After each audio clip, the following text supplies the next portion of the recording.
Russian authorities have accused Ukrainian forces of launching a coordinated drone attack against the Zaporizhzhia nuclear power plant in the early hours of the morning, a grave allegation that Kyiv has vehemently denied and labeled as a dangerous provocation intended to sabotage its Independence Day commemorations.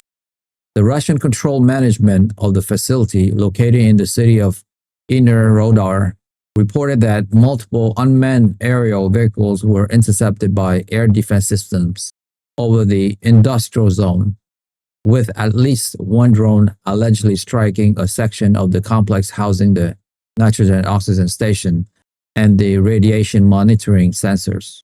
The International Atomic Energy Agency confirmed it had received information from its on-site experts about explosions near the plant and reported a temporary loss of power to some radiation monitoring stations, though it stated that no increase in radiation levels had been detected and that the fundamental reactor safety systems remain uncompromised.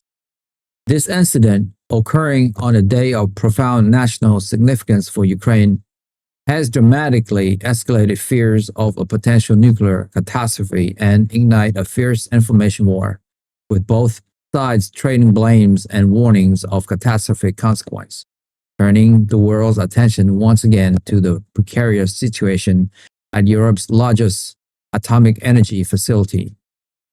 According to the detailed account released by Rosatom, the Russian State Nuclear Corporation, the attack began just after 6 in the morning local time, involving a swarm of long-range drones that approached the plant from the direction of the Dnipro River. Plant officials claimed their security teams and electronic warfare units successfully neutralized several drones, but stated that one managed to detonate its payload upon impact with an auxiliary building. Russian authorities released video footage purportedly showing the moment of impact, followed by image of a damaged non-critical structure and what they said was shrapnel from a Ukrainian-manufactured drone.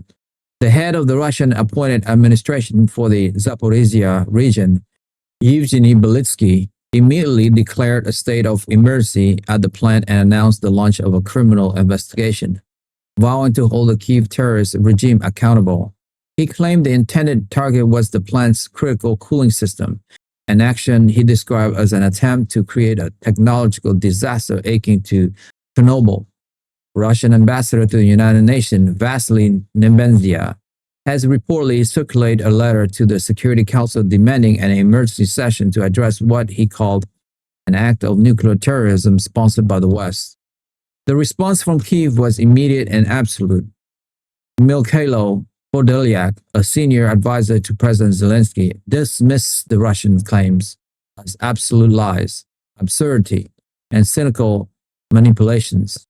The Ukrainian Defense Ministry main intelligence directorate released its own statement, asserting that the explosion reported at the plant were the result of negligence and chaotic operations by the Russian occupying force, specifically pointing to inaccurate air defense fire from Russian systems that malfunctioned and struck their own position. Russia is once again simulating a crisis at the Zaporizhzhia NPP.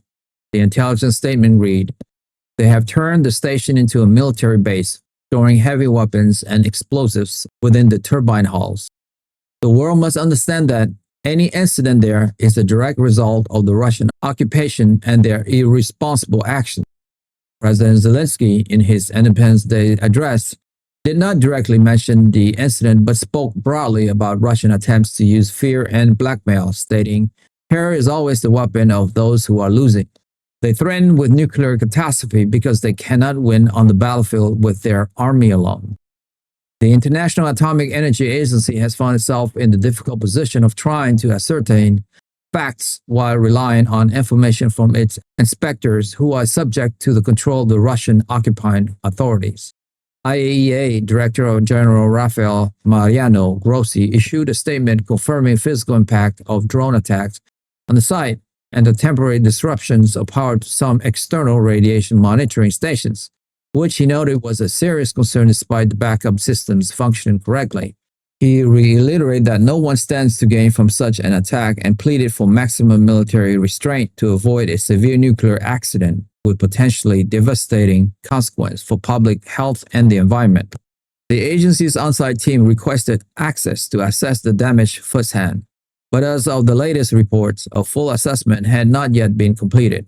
Western nuclear safety experts, commenting on the available imagery, have suggested that the damage appears to be superficial and to a non-nuclear administrative structure, but they universally condemned any military activity in the vicinity of the plant, noting that even a stray projectile hitting the spent fuel storage facility could release radioactive material. The timing of the incident on Ukraine's Independence Day is viewed by analysts as highly significant and likely deliberate. For Russia, it serves multiple strategic purposes. Firstly, it deflects global attention from Ukraine's National Day and the military success it is celebrating, instead focusing the world on the narrative of Ukrainian recklessness. Secondly, it reinforced Russia's long-standing information campaign that frames Ukraine as an irresponsible state capable of triggering a nuclear disaster, a narrative aimed at weakening international support for military aid. Finally, it provides a potential pretext for further escalations by Russian force. Some analysts have speculated that Moscow could be laying the groundwork to justify a wider mobilization or even a false flag operation involving the deliberate release of radiation, which it would then blame on Ukraine. For Ukraine, the day was intended to be a somber yet defiant remembrance of those lost and a reaffirmation of national resolve. The Russian accusation effectively hijacked the news cycle, forcing Ukrainian officials to spend their national holiday responding to what they call a fabricated crisis, thereby achieving a key psychological objective for the Kremlin without firing a single shot directly at a nuclear reactor. The international reaction has been one of deep concern and calls for cool head.